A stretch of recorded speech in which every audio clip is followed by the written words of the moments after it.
outcome of President Trump and PM Modi's meeting.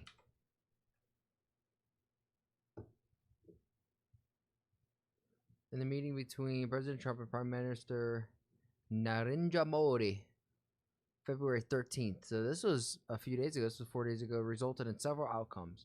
One, the defense sales. The U.S. aimed to increase military sales in India with discussions around providing the F-35 stealth fighter jet and other defense equipment.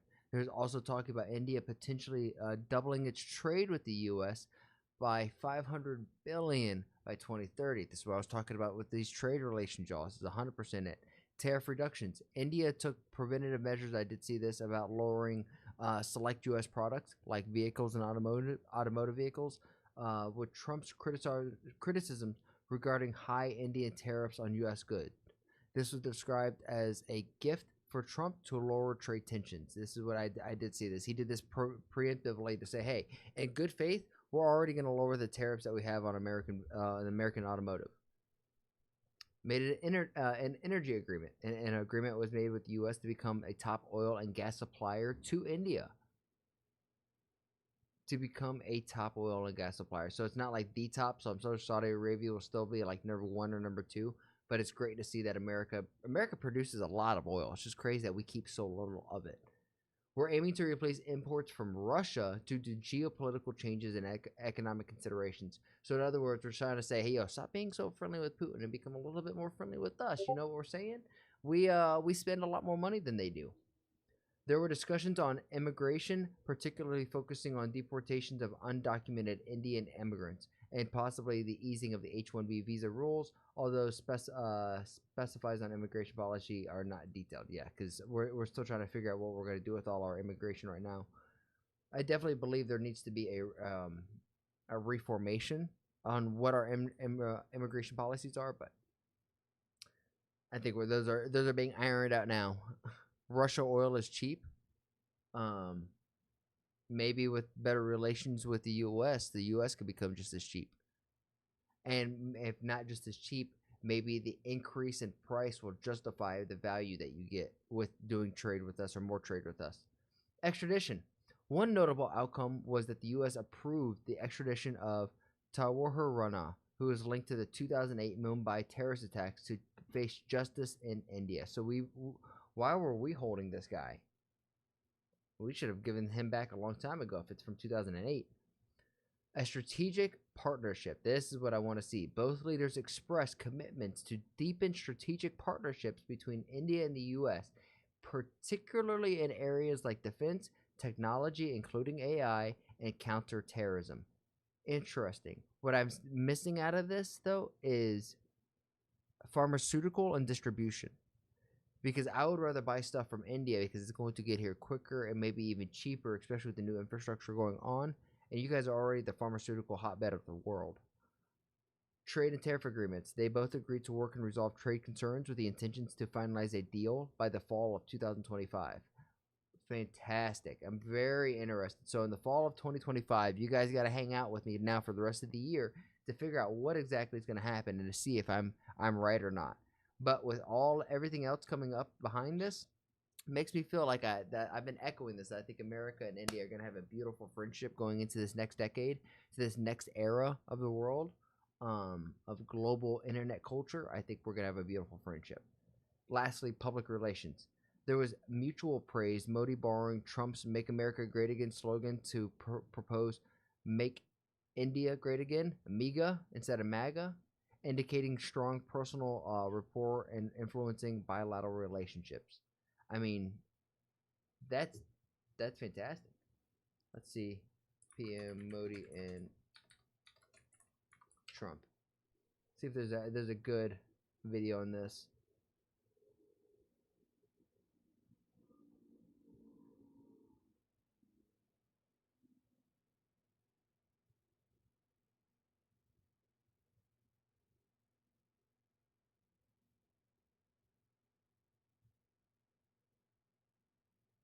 Watch this.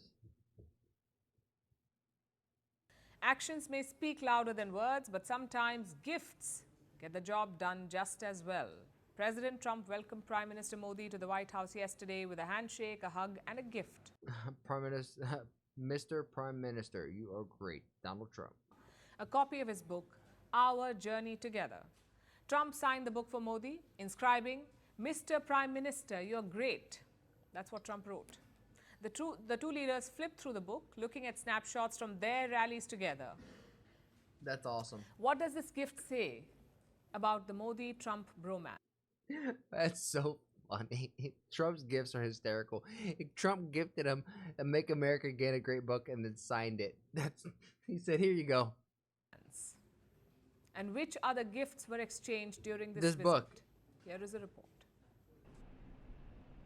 It's Valentine's Day, and it seems that the bromance between US President Donald Trump and Indian Prime Minister I told you guys that they love each other, man. Narendra Modi is alive and well. I think the only person he likes more in politics is probably the Italian president.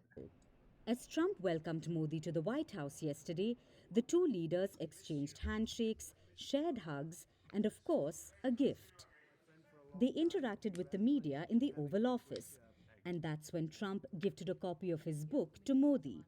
It's titled Our Journey Together. He gave him a book and signed it, man. That's too funny to me. It was published in 2021, the year Trump left office. The book chronicles his first term, and Trump signed the book for Modi, inscribing, Mr. Prime Minister, you are great. I'm not gonna lie, that's some really nice handwriting. What is the over-under that we think that Trump actually wrote that? The two leaders flipped through the book together. They went through snapshots from a range of moments, including the Howdy Modi rally, which took place at a football stadium in Houston in That's 2019, where Prime Minister Modi was cheered on by a crowd of more than 50,000 people. The Namaste Trump rally, which was held a few months later in 2020, marked Trump's first official visit to India. Oh, I didn't realize that. That's cool. He was greeted by an enormous crowd of more than 150,000 people at the world's largest cricket stadium in Ahmedabad. Wow, look at all that. Talk about a packed arena. Holy hell. During the It's okay even if he didn't write it? No, of course it is. Of course it is. Of course it is. I just think it's kind of a funny gift. Trump also gifted the same thing of the book to I think it was the Japanese president or the Japanese equivalent. And his gift was like a gold-plated samurai helmet with a sword. It was badass. And Trump was like, here's a book. Same trip, Trump visited India's monument of love, the Taj Mahal, with First Lady Melania. The book showcased this memory as well. Trump reportedly handpicked every photograph in this book.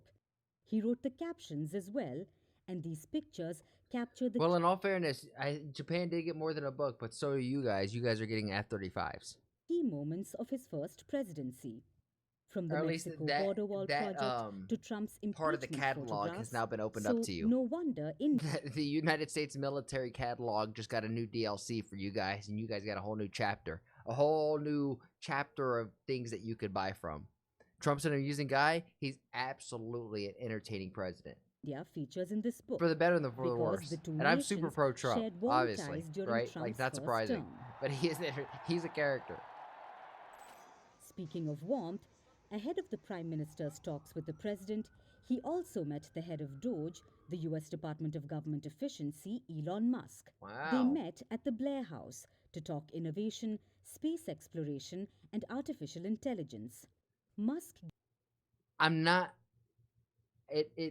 am not one to like unrepresented officials or unelected people to these positions of political power, but Elon is proving to be a trustworthy person of this. With all that being said, it's almost like he's the vice president more than J.D. Vance. Gave this special gift to Modi. The specific details are yet to be revealed, but reportedly, the gift is a heat shield tile from his behemoth spacecraft Starship, which took flight last year.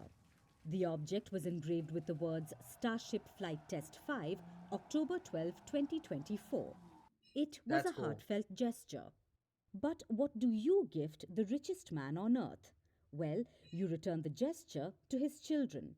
Musk has fathered 12 children. Modi met 3 of them at the Blair House and gifted them A classic tile? Indian books, Yeah, a tile from the rocket ship that went into outer space and then had the friction of it coming down. That's so cool. including Rabindranath Tagore's The Crescent Moon, the great R.K. Narayan collection, and Panchatantra by Pandit Vishnu Sharma. Musk's children He didn't gift them the full seasons of Little Krishna. These are kids. You think they're gonna read books? No, they need TV series. You gotta gift them the whole series of Little Krishna. were quickly engrossed in the books. We saw a similar exchange in France recently. That's where the Prime Minister was for the AI Action Summit, which New Delhi co-chaired with Paris. Modi met US Vice President J.D. Vance and his children. He gifted an eco-friendly wooden alphabet set to Mirabelle Rose Vance, a jigsaw puzzle featuring folk art from West Bengal to her brother Ewan Blaine Vance, and a wooden railway toy set to Vivek Vance.